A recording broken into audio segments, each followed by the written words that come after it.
We kind of just let them believe that I was my little brother. And then they started asking about me, and they're like, "Oh, don't you have an older sister?" Like, and I was like, I just didn't know what to say.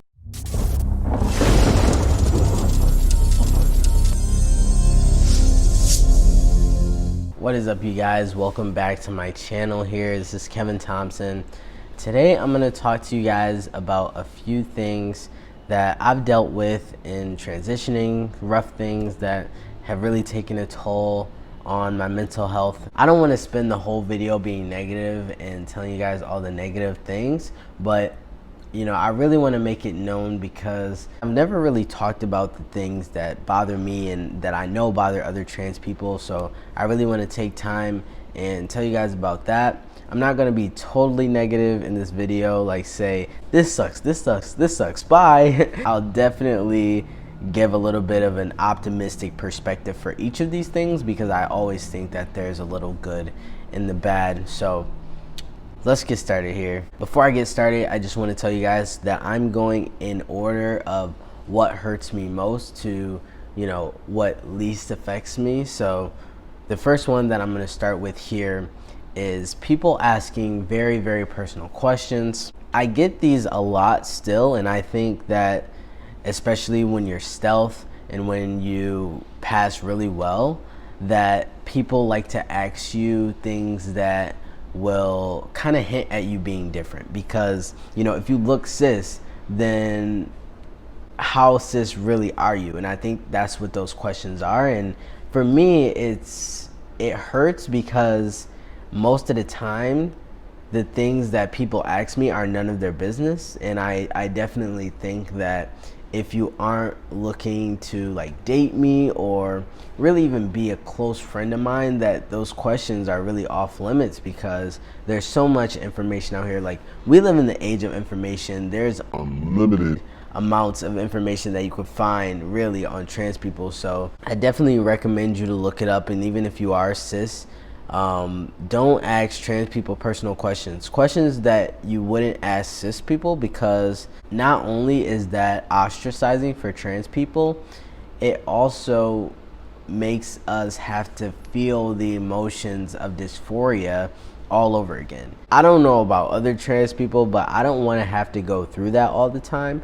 And I don't personally get easily offended when people ask me questions like this, but it doesn't matter. It shouldn't matter, especially to certain types of people, if you're only my associate or if I don't really know you all like that and we don't have a deep, knit friendship.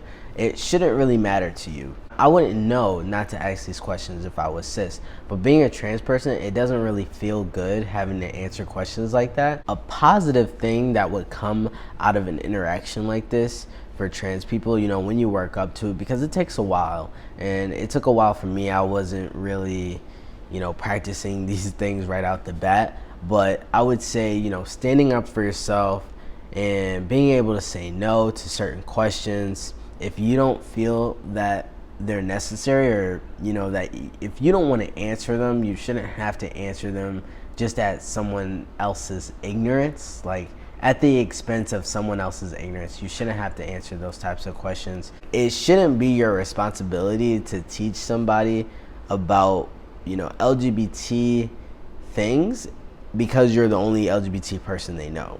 Now that more and more people are coming out, hopefully people will have their own close friends to refer to when it comes to things like that. But I went through a period at college where it was a gay guy who outed me, and you would think that he would know the rules of LGBT things and personal things, but he was outing me. And out of everyone, in my fraternity, all the cis people, all the straight people, all the non-LGBT people, he was the one to cross the line. And even cis people knew hey, that's not right. And I wasn't there, so I didn't really get to stand up for myself in a situation like that. But those are the types of situations, personal situations, where people divulge sensitive information about you when you're not even around. That's the kind of stuff that you have to deal with. But at least when you are present, you can start having some self-respect, standing up for yourself, And it feels really good. I'm not gonna say maybe in the moment for some people, because I know some people are like really nice, they don't like saying no, so it might hurt. But in the end, you can look back and say, I didn't let that person push me around. I answered the questions that I wanted to answer, and they didn't get a biased opinion from me. Because if you ask a certain trans person about something, you're only gonna get the opinion from that trans person. Not all trans people think alike. So if you talk to me about something, ask me a certain question, I answer it for you. You might not be able to ask another trans person that question, because they might not like to answer questions like that. So it's all about the individual, and you can't group people. And I think it's very important for everyone's voice to be heard, especially people like me, because it's very easy to categorize somebody on appearance. And I definitely think that people seeing me as a black man in society, they wouldn't expect for me to be who I am, like internally, like really who I am, because I'm very different than your average black man. And I think that there are also people like me, but if we don't speak up, if we don't have a voice for ourselves, we're never going to be heard, and we're never going to be able to really break those stereotypes. All right, so getting a little off topic there, but the second thing that I'm going to tell you guys that kind of bothers me is, feeling the disconnectedness from family. I started thinking about this very recently because I had a situation where I went to my grandpa's funeral, and I had some extended family there that I didn't know if they knew who I was. So it's always like a tricky situation, especially after testosterone, when you start changing and people don't expect you to be that way, and they see you after a long period of time. That's why I don't really deal with my extended family, because I'm not gonna say that it was very fast the way I changed, but in the whole grand scheme of life, the way I transitioned was like that. And there was a lot of people that I didn't get to see in the in-between stages. So there's some people who haven't seen me since I was like in 8th grade, and I look very different. It's hard being around family. I just kind of don't deal with it in general, because I don't like having that awkward moment where I don't know if you know who I am. And then, I just rather one of my immediate family members go and tell them, so that they kind of know. Because even now, like, I still don't even like saying my old name. And even though I have my name legally changed, I don't have it changed on my insurance. And I have a lot of doctors, so every time I go to the doctors, I have to say that name, and I don't even like saying it. Most of the times I spell it out for them, but I don't even like saying that name. So having to kind of describe who I am, I'm gonna tell you guys a funny story actually. So this was like 2 years ago, and I was about a year and a half on testosterone. So, I looked pretty much the same as I do right now. I was with my dad, and I think it was either like some family or a close family friend. And they were thinking that I was my little brother, because my dad, he has 2 kids, and we have different moms, but he's 2 years younger than me. And they thought that I was him, and neither me or my dad really said anything. I don't know if my dad's really close with them or if he ended up telling them later on, but we kind of just let them believe that I was my little brother. And then they started asking about me, and they're like, oh, don't you have an older sister? Like, and I was like, I just didn't know what to say. It's very awkward moments like that where it's like I just kind of feel like on the outskirts, and I feel, disconnected. Like I said, I feel disconnected from my family, because I don't even know if they know who I am. I don't value family as much as other people, and I know that, so it doesn't really affect me that much, but it still kind of hurts, because at the end of the day, like, I can't even really be somewhere and not feel like the elephant in the room, especially for people who haven't seen me in a long time. I know that everyone's looking at me, and people might think that that's narcissistic, but I know for a fact that people are trying to like look at me, and if they haven't seen me, they don't know that I had surgery. They're trying to see like, oh, is he hiding his chest, all this stuff. So and there's so many questions that I know that people want to ask me, but I don't know, it's just not a good feeling. And that's the price that you pay though when you decide to transition. And I think the good part in this is, just knowing that you're very brave and very courageous to even take that step, and know that that is going to be a thing, like that your family it might not know who you are, and certain people, even people that you've gone to school with might not know who you are, but you're still going to do that anyway, and you believe so much in yourself despite the world, despite people around you, even very close people around you, you're still making that decision for you. So I think that's a very, very powerful thing to do. So the third thing that is very hard with transitioning, and by the way, all these things go for FTMs and MTFs, so I definitely think that it translates for male to female. It doesn't really matter because you're still transitioning into a different gender. So the third thing here is losing friends, and it didn't happen to me a lot, but I did have instances where, in the beginning I had one friend, and we're cool now because he did decide to admit that he was wrong, and he started to respect me, and I respected him for that. So this is right as I'm deciding to socially transition, asking people to call me he, him, and dressing in the boys section. My friend, he decided that he didn't want to call me he. When I first was coming out, I decided to keep my first name and kind of shorten my name, my original name, and make it like a boy's name. So I kept the first letter, thinking that it was going to be easy for people. But people, it was just so similar that they kind of just didn't even take it into consideration. A lot of the teachers, they didn't get the hint that I was trying to transition, so they would call me that name, but they would still call me girl pronouns, and I just didn't even want to confront them because I don't even like that. It was hard because I lost him as a friend, because I was like, dude, you don't even want to even call me this name, so why would I want to associate with you and you don't even respect me, and you're just gonna disrespect me every day? Like, I can't deal with that. And that's why I don't talk to my brother right now. The brother that I actually said that I was pretending to be that one time, I don't even talk to him because he still calls me his sister, and I just think that that's disrespectful. I've given him time. It's not like I didn't tell him. I told him exactly what it was, gave him time to process it, and years later he's still doing that. So I don't even feel bad. Like, I wish that I had a good relationship with my brother, because just that's your brother. Like, you don't want bad relationships with your family.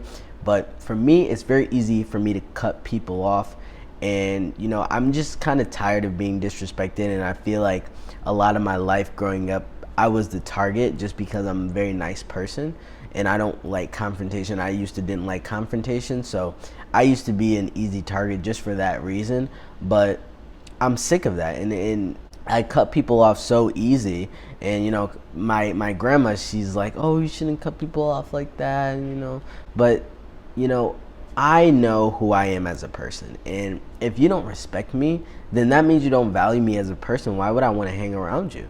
So for a lot of kids here, if you're in high school and everything, it might be hard for you, and if it's hard for you to speak up for yourself, then I would say to just cut that person off, because if you don't want to tell them how it is, and even if you do tell them how it is and they don't change, then they don't really care about you. And that took me a long time, and I think now as an adult, I don't like my time being wasted, so I'm not going to spend time with you if you don't respect me. Another situation, I had a friend who, even after I transitioned, I made a joke and she decided to out me in front of two people who didn't even know that I was trans. And so I'm gonna make a story time about that because that's a very interesting story. And I decided to cut her off completely. We had been friends for years, like years. And I just said, that was it for you. And she decided to say, since she was intoxicated, that was an excuse. But I have been very, very intoxicated. And even at my most intoxicated level, I would never do anything like that to somebody who I cared about, someone who that's a sensitive subject for them. And she might have made a somewhat joke. She might have been making a joke to me, but don't do that in front of other people who don't know. And don't do it disrespectfully. She didn't even apologize because she didn't even think she was wrong. And then after my ex-girlfriend decided to tell her to apologize. Then she went to apologize, but it wasn't sincere because she didn't really believe that she was in the wrong. So, I can't wait to get into that story for you guys. Maybe I'll do it soon. I don't really know. The optimistic side of that is that you really get to see people's true character. Yeah, you're going to lose friends, but you're going to get more quality friends. And the people who you decide to keep around and who actually respect you and care about you, it'll be really deep, and you'll know that they're actually there for you. If you didn't go through that, like such a dramatic change, and you seen somebody and you didn't get to see somebody actually respect you, even though you're changing who you are, like not inside, but on the outside, that really says something about that person. And even if they don't agree with it, at least them respecting it, which my one friend, he did end up apologizing to me, saying that he might not agree with it, but he does respect me. That says something about that person, and that's a true friend. That's what you need in your life. You don't need fake people. You don't need people who are going to make fun of you about really sensitive topics. So just keep that in mind. The last thing on here, I'm just going to say, because I could definitely see how it could hurt people. I don't know, it hasn't really hurt me that much because I've done a lot of personal development, and I think like everyone, I'm not even going to say a lot of people, I think everyone will benefit from personal development. I think they really messed up in school, not teaching us about finances, but personal development is very, very powerful. No matter who you are, no matter what you want to do. If you do want to hear me talk about personal development, I will put the iCard up because I talk about it a lot on my other channel. If you ever decide to get into social media and become like an influencer and be persistent and consistent and get really big, then you're gonna have to deal with people hating on you. And I don't think that that's a bad thing necessarily. Everyone has their cup of tea. Everyone's not gonna like something, and there's always gonna be something about you that somebody else is not gonna like. That's just what it is. I wouldn't ever tell you guys to be people pleasers. You should definitely stick up for what you want, voice your own opinions, whether you think people will like it or not. I respect you for believing what you believe. I might not agree with you, but I respect you for being an individual. You don't have to jump on a bandwagon. I don't like that. I don't like people who jump on a bandwagon because they think it's the right thing to do. You should believe in what you actually believe in, because that shows that you're very strong as an individual and that you have your own mind. Me and my dad, we don't really get along because we are both very individualistic, and we both believe in ourselves, and we believe in what we believe in very strongly. And he's the type of person that, as a father figure, he thinks that if I don't do something his way, then it's the wrong way, and he just doesn't like listen and respect me. So that's a whole nother conversation, like toxic parents. And as an adult, I'm about to be 21 in a few weeks. As an adult, that is something that I cannot tolerate. Back to the thing about hate comments, especially when it comes to like LGBT stuff, I never understood it, because what does it matter to you? Like, you know what I'm saying? It's one thing being a Republican, right? Because as a liberal, you want to voice your opinion and be like, okay, you shouldn't be a Republican because, not that your vision is wrong, but you're just ignoring the minorities. I was talking to my one friend, and we're friends, and we don't really talk about politics, even though he's like a conservative. And he was like agreeing that Trump should be in office because, oh, Trump's not really doing anything. But then I started telling him, and I'm like, well, what about all the immigrants? What about all the LGBT rights that he's revoking? He's like, oh, I didn't think about that. Oh, I didn't think about that. But guess what? He's a white man, so obviously he's not being affected. People who, rely on government resources, people who don't have the same opportunities as a white man, like obviously they're going to be affected. But him as a white man, he's not affected, but he doesn't realize that just because he's not affected doesn't mean that other people aren't affected. So it's really just being selfish because you don't care about other people's struggles. Hating on Republicans is something very different because, if you get to sway a Republican into a Democrat, then that could help you in the end. You can end up making dramatic changes and actually electing someone that will do something about the problems that you're facing. But if you're hating on people for being gay, for being trans, like, they're not affecting you. It's not like these people are, hurting you in any way. So I just don't really understand that. You kind of go out of your way to hate on LGBT things. If you're LGBT and you're trying to be on the internet, hate comments are going to be something that definitely hurts you, but you have to know that most of the people who are hating on you are hiding behind the internet, and they're hiding behind a profile because they're so ashamed of themselves. The optimistic side of hate comments, though, would be that you're doing something right. I don't know if any of you have heard like anyone say that if you don't have haters, then you're not doing it right. I've definitely heard that. So, having haters is a good thing because it actually means that you're doing something. And I would rather someone hate me than just like not feel any type of way towards me and be like apathetic. Like, I'd rather you hate me or you love me. So either way, you have strong feelings towards me and it's gonna bring you back. I wouldn't say that haters are motivators, but they definitely increase your engagement, especially with online and the way things work now. It's very engagement based. So if you have a lot of haters engaging with you, then they're going to expose you to other people who might love you. I hope that was an informal video. I hope you got a lot more insights than just the hardships of being trans. I hope this video actually gave you a little bit more insight into, how trans people deal with things. I'm actually reading a book right now, Toni Morrison, Beloved, and I know a lot of you guys might know Toni Morrison, but the book is very insightful because it's a slave book. It's about slaves, but by her telling a story of like a family of slaves and just the things that they deal with, like the individual scenarios, it gets very personal, and then you end up caring more. As I'm going into my entrepreneur marketing stuff, I'm learning stuff as well, and I read this great book. It's called Made to Stick, and basically it's about ideas and how successful ideas come about, how they succeed.